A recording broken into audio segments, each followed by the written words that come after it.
Now, we have talked to expert Gordon Chang about China. And Gordon Chang says that China's economy is not growing at 5%, as the Chinese government has said. It's not growing at 3%, as the Chinese government probably would at least admit to. It's very likely not growing at all. And according to Just the News, a lot of signs suggest significant pressure on the Chinese economy. This is before the U.S. announced trade tariffs.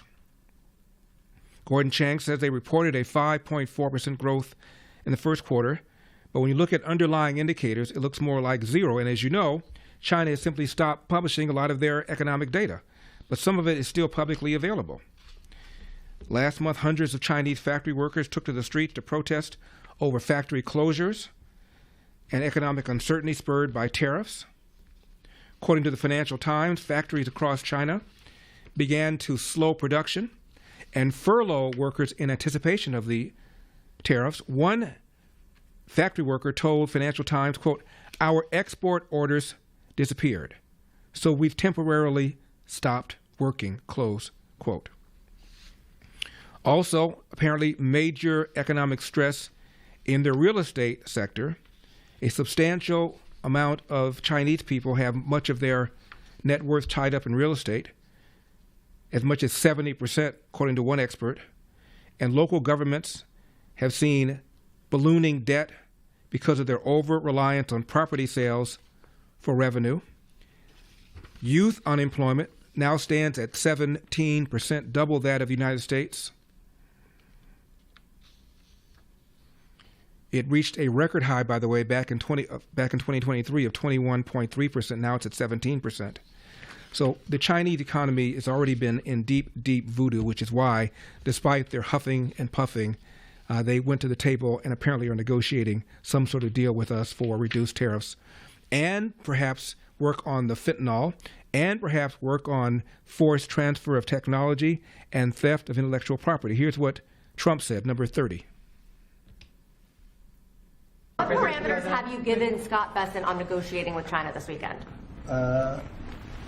We have to make a great deal for America. Are you going to be disappointed if he comes back without a deal? No, not at all, because we already made a great deal. We're not doing business with China right now. Given your relationship, you know, we lost $1 trillion last year with China, $1 trillion. So if you're not going to do business with them, you're not going to lose $1 trillion. But we lost. I want China to do great. You know, I'm very friendly with President Xi. I have great respect for him and for China. But we can't continue to allow them to do what they did. And here's what Trump said about tariffs in general, number 31. Caroline said today that the 10% baseline tariff on all countries is here to stay, even after the deals are done. Does that mean that countries offering zero tariffs won't get reciprocity? You are going to always have a baseline. I mean, there could be an exception at some point. We'll see. You know, somebody does something exceptional for us. That's always possible. But basically, you have a baseline of a minimum of 10%, and some of them will be much higher, 40%, 50%, 60%, as they've been doing to us over the years. So, as I mentioned, China is becoming very secretive with this economic data. But available data in February and March indicate, according to the Financial Times, quote, "The Chinese economy is in a deflationary spiral that's very hard to get out of." Gordon Chang says that in those 2 months, China's consumer price index fell by 0.7% and 0.1%, contrary to growth projections. This is going to lead to lower production, falling wages, and rising unemployment. Chang also said this, quote, "And we're also looking at other numbers that show China was actually contracting during that period." So, for instance, tax receipts were down 3.5%. That's not consistent with their alleged robust growth.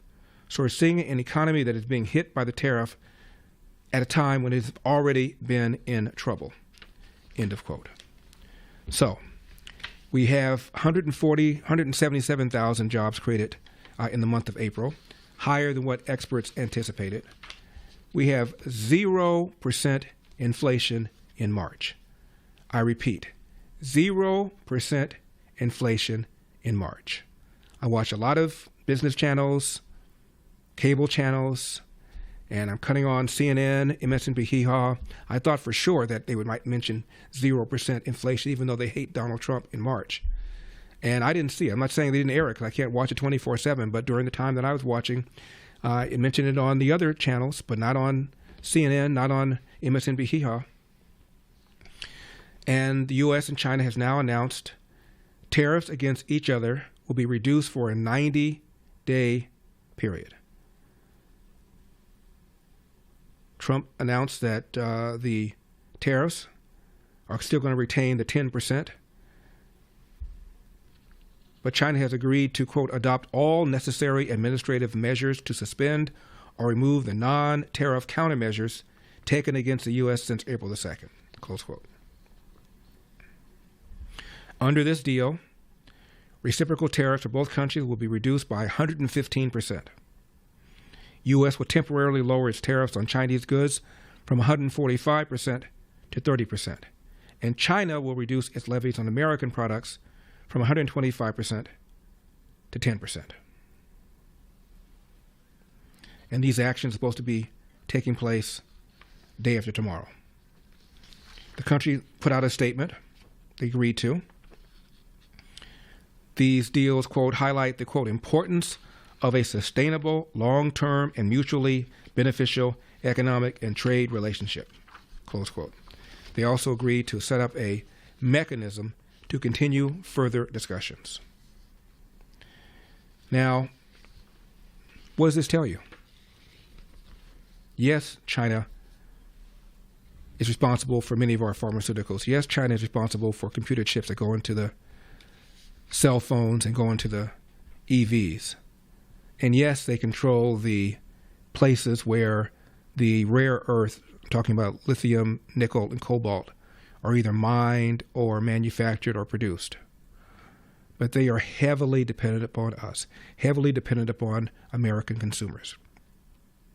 And the question is, which side would be able to endure the pain more easily, us or them? And I think you're finding out the answer.